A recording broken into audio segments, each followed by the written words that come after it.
studied at University of Houston, mechanical engineering. I happen to fall into this line of work just from people you know. So we'll start with soil mechanics, why houses have foundation problems to begin with. Can you come a little closer so they can see? Yeah, so we are in the city of Houston, right? This is Geotech. This is an engineering company. What they did was they took soil samples all over Houston, took that soil back into a lab, inserted water into it to see how much it would expand, took the water out, see how much it would shrink to determine the potential vertical rise of the soil. Now, based on this map, where are we at and what number do y'all see? Carolyn, 5. We have a 5-inch potential vertical rise. What that means is that potentially if it rains, it could swallow up 5 inches or it could drop like a rock, right? So, when it comes to your house, what do you think affects the moisture of that clay around it? How much water it gets? Yes. So watering it, right? What else can affect that water? If there's too much, too little, just the amount that the clay gets. Yes, she's smart. Yeah, so rain, right? Rain, droughts, summers, winters, it's 4 seasons. So what tends to happen is during the summer, we have, the last 2 summers we've had over 100-degree temperature for like 40 days straight, really bad droughts. So that's causing all that clay around your home and underneath it to kind of shrivel up. And that just causes the house to start to settle, so to speak, or kind of drop.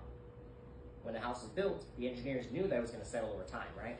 That's why after 20 years, like, oh, the house is settling, don't worry about it. So every time that clay expands and shrinks, it starts here, and it never goes back as high as it was. Every time it shrinks and comes back up.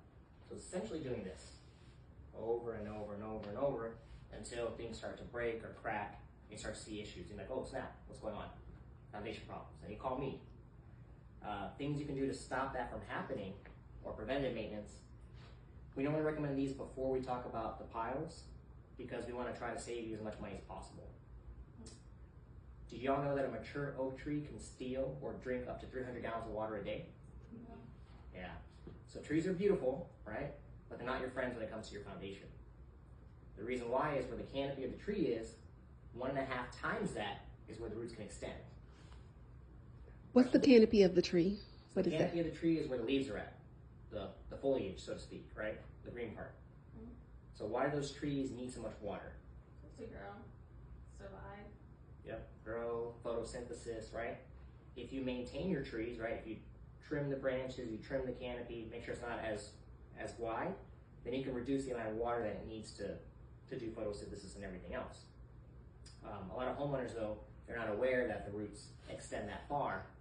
So in your particular case, we have 5 trees that are sitting, actually I think 6 trees, including the crepe myrtle, right on the right-hand side of the house.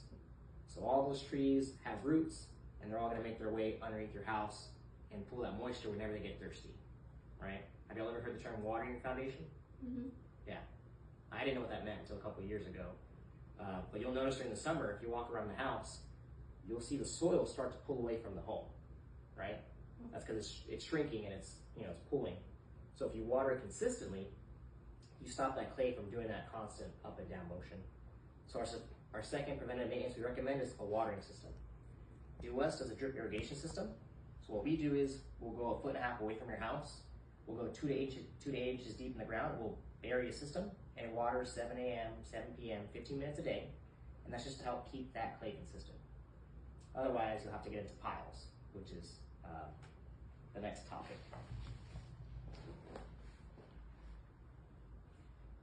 So this is a press pile. It's a 6x12.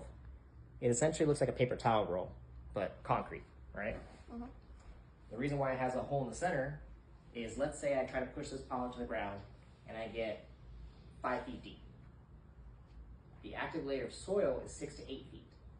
So in other words, if I only stop at 5 feet, what's going to end up happening is when that soil shrinks and expands, now the pile is moving up and down with it. So that's not going to work to try to fix your house long term, is it? We got to get a lot deeper than that. So because of that hole in the center, and we're the ones that created this hole in the center, we have a patent on it. What happens is, if we stop at 6 feet, we can take water and we can hydrate it down the center. So we just blast water down that hole, move any sandy soils out the way, and get even deeper with the pile. If we get less than 10 feet, we're gonna hydrate it until we get to at least 10 feet deep.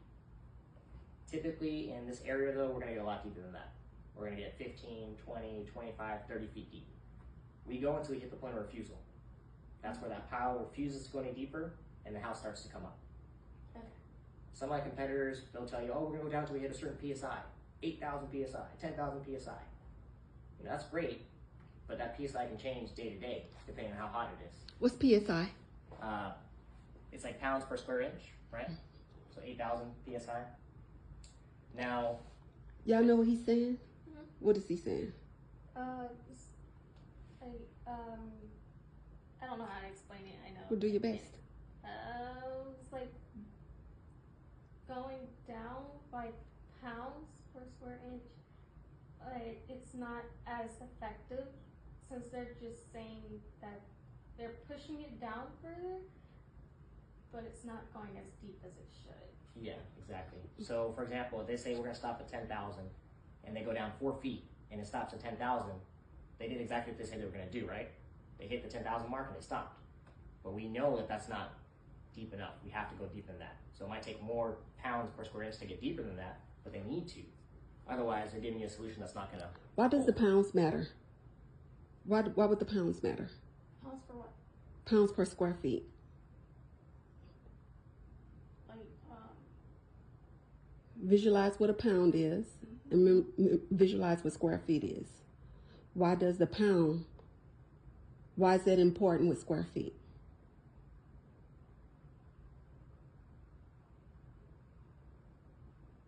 Let me give you a hint. yeah. Okay, here's a hint.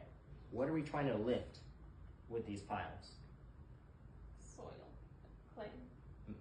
So we're trying to get through the soils to find that solid area, but what are we trying to lift with these piles? The essentially? foundation. The foundation. We're trying to lift the house. So we're trying to lift your house with a 6 by 12 concrete pile, right? Yeah. So it's very important for us to go as deep as physically possible. That way your house doesn't move in the future, right? Yeah. Do y'all want to pay for a solution and then have us come back out every 2 years, 3 years to try to readjust it because it keeps moving? Yeah, that's what a lot of my competitors are doing. US, we have a lifetime warranty on our product. That's what this Ultra Pile gives you. A lot of my competitors, we're actually the guys that created the installation process for this. So if you look at the report, it's, I think I have the paperwork. It's FPA SC0801. And the guy who runs DUS, Jim Dutton, he was on that committee. So we created an installation process. But So Jim Dutton made that product? yeah, we created the process for installing this pile. He didn't make the press pile. That was created by Gene Wilcox back in the 80s. But when Gene Wilcox made it, it was originally for commercial use. It was a very large pile. But Jim Dutton's dad, Elmer Dutton, shrunk it down and found a way to use it for residential. So any and everyone who does this, they're just copying what we do, right? Go ahead. I'm sorry. So since he has a patent on that, anyone who used that design, do they have to pay you to use it? They just can't use our design. So they can use a pile with a hole in the center, but they can't do our exact process, like how we install it. They just can't do it, right? So there's other companies that they'll have something similar. One company, I can't name names, but they'll have what we call cable lock. So they'll take a steel rebar or wire through there, and then they'll put the pile in place and put another one on top of it, but it already has the wire going through it. So But they don't use water, because your system uses water. Yeah, our system does the hydrojetting down the center, so they can't do that. What we do when we install this, so you have two options, the ultra pile or the solid pile. There's no hole in the solid pile, but it's still 6 by 12. So we dig a hole, 2 foot by 2 foot on the side of your house. We're gonna get 27 inches underneath the grade beam of your home. We're gonna use a 25-ton ram, that's what you see over here, along with the weight of your house acting as a ballast to push those piles into the ground. All that dirt that you see here, all the dirt you see here, we're gonna put it on dry wood, because we're kind of like Boy Scouts of America. We wanna leave your house, nicer than how we found it. So we make sure to put everything there so we can put it back after. When we're pushing these into the ground, we take a bucket of water and we fill that hole with it. That way we can lubricate the pile and lubricate the soil as we go deeper into the ground. That's very important because if you don't do this, you're gonna miss out on going a couple feet deeper just by adding a little bit of water. If we had to go through your, let's say the garage, in the middle of the garage, we need to support that area, we would do a breakout. Same thing, 2 foot by 2 foot, but through the concrete. And after we finish, we're gonna patch it back up. But we're going to go inside because they say it's cheaper and it's less messier. Yeah. If we don't have to redesign the outside and stuff and all of that. So it is cheaper to go through the floors, that is correct. I wouldn't say it's less messy though. So if you go through the floors, what ends up happening is, one, you're not going through your slab, so now you're weakening it, right? It's like getting an oil change for your car, but cutting the hood of your car just to get that done. Because you're gonna bust through it with a jackhammer, and then you're gonna try to underpin and lift it up right next to where you busted a hole into it. So it's not the best idea to do. It is definitely cheaper. There's no denying But that. it's not, it's better to go outside than inside? It's better to do tunneling. So we're the first company in Houston to do that as well. So what we do is we'll dig a 3 foot by 3 foot tunnel underneath the house to get to where we need to put the pile in place every 6 to 7 feet or so. And then we tunnel, put it in place, tunnel wherever we need to, and then we come out. That way, one, y'all never have to leave the house. Y'all never have to move out. All the work is done outside and under your home. So it doesn't change your day-to-day life at all. For the breaking through the floors, y'all have to move out. The AC has to be cut off. It's going to produce a lot of dust. If that dust gets into your AC unit is toast.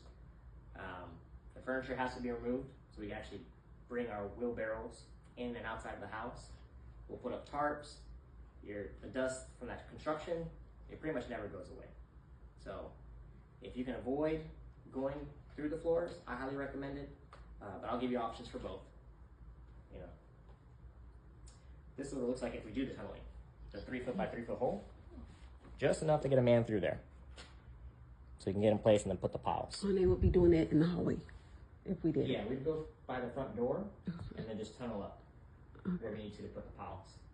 Okay. This is what a breakout looks like inside of a house. So you'll see all that dust. Something I didn't mention as well is like once you do the breakout, that flooring is going to have to be replaced, right? And that could end up adding to your cost. We'll put tarps up. We'll do our best to cover up as much as we can, but I'm telling you that dust gets everywhere. And we'll patch the slab back up, but we're not going to replace the initial flooring. Ooh. Yeah. Yeah. Oh, it gets dusty. You said deep. We can create like an escape tunnel. You could. So back to that preventative maintenance we talked about earlier. For the root shields, all the top grass goes on a piece of plywood. Put all the dirt on there. 1 foot by 3 foot. We go 3 feet deep into the ground. The roots grow on the top 18 inches. So when we finish digging the trench, we line that trench with a polyethylene sheet. It's like a little plastic barrier. So when the roots grow back, they hit this barrier. They're not able to get any moisture. So what are they going to do after that? Move out. Move out. Leave out? Yeah, find somewhere else. Yes. So the roots typically tend to start to dive, right? So they're on the top 18 inches. We dig 3 feet, so we did twice as deep as they go. And they'll start to go down. And if they manage to make it all the way to the bottom of the trench, remember it's a 3 foot and 1 foot across. It's like a big old L. So we line that 3 feet and then a foot this way. So it kind of redirects them. That way we can control the trees and try to keep them away from stealing from your home. See? This is the top 18 inches here. And if you look deeper in there, you're gonna notice that there's no roots down there. And this is the polyethylene sheet, 4 foot sheet, 3 foot going up and then 1 foot across. And then if we were doing a drip irrigation system, you'll just see it buried. We dig it all across the house. So you have to add the drip irrigation system. It doesn't come with the original. Correct. Okay. Yeah, you'll have a separate estimate that has the root shield and the watering system on it. You can choose to add those on if you want to. I'm also going to give you information on how to do irrigation system yourself. It's a lot cheaper. You can literally go to Home Depot, spend a couple $100, buy the parts, do a couple soaker hoses, and that'll work great for the house. The name of the game is just being consistent with it. As long as you're watering, doing a little bit here and there, you're going to be fine. If you water once a week, twice a week, you're wasting your time, right? If you're not gonna be consistent, then just don't do it at all. That's my opinion on that. Cool. And then What's this the is pricing? in the case.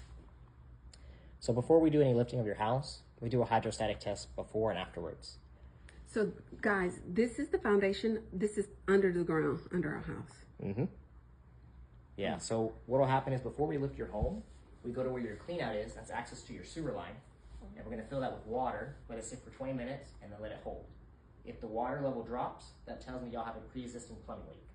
If you do, that's your chance to call insurance, see if you have any accidental discharge coverage, and see if they'll cover the cost of the tunneling to access and repair it. If you don't have a leak, fantastic. We'll start the work, we'll lift the house.